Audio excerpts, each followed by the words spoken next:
His name is Kubo. He was once a pet, until his owner dumped the 6-month-old lion cub at a monastery in Mexico City.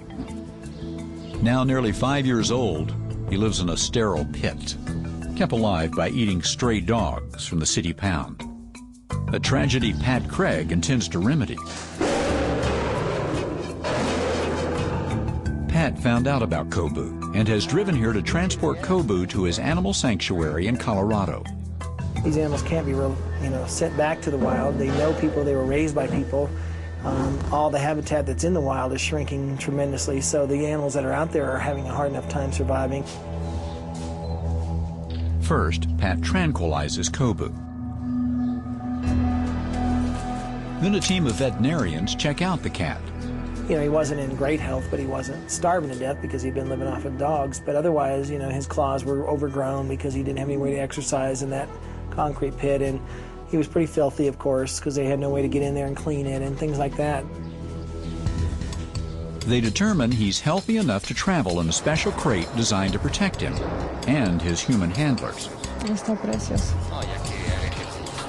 They're giving him extra fluids right now, so it's taking a little bit of time. It's just kind of making sure he has plenty of fluids in his system. And then bring him out here in a second, get him in the cage, and then we'll be ready to go.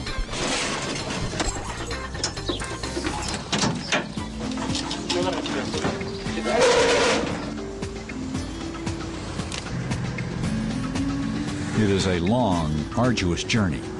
The Kubo manages just fine.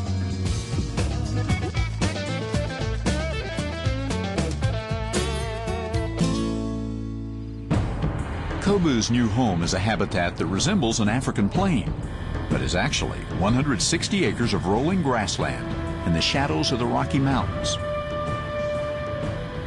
The Wild Animal Sanctuary is a sanctuary for large carnivores, and so we specialize in taking in animals that are in captivity, but lions, tigers, bears, wolves, anything that's a large and dangerous carnivore.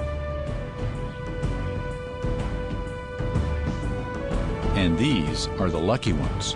Thousands of captive wild cats living outside of America's zoo system suffer and are often abandoned or destroyed when they become too large or dangerous to handle. What are you doing? What?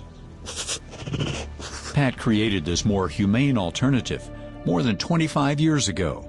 It gives these large animals room to roam. This will be Kubo's first pride, ruled over by a dominant male lion known as Maasai.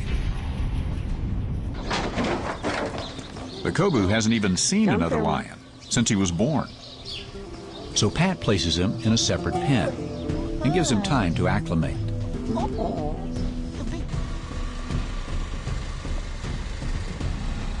Pat knows these powerful animals can knock down his fences, so he's wired them to produce a mild shock. This way, Kubo can check out the other lions and get used to having them near. Hi, Maasai. Whoa. Are you ready for him to come out? Are you ready to meet him in person? Finally, the time has come for Kubo to join the pride. Pat knows Maasai will consider him a challenger and want him to submit to his authority. His main thing is to come over and make sure that Kubo submits to him, and does that either laying down, submit to him, or at least, cowers and ducks his head and does all the normal posturing that is important to prove to Maasai that he has no intention of trying to take over from Maasai or anything like that.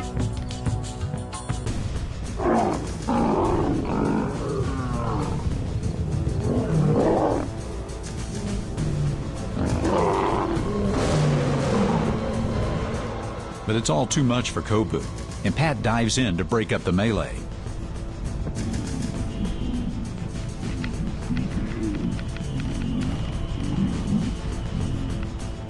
There was 3-on-1, which was a little bit too much, and that's why I went over and intervened.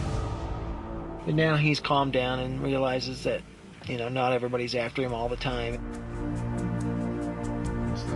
Over the next few weeks, Kubo begins to find his place in the pride. It may take months before he's completely accepted. But this wayward lion's tragic journey seems to finally be at an end.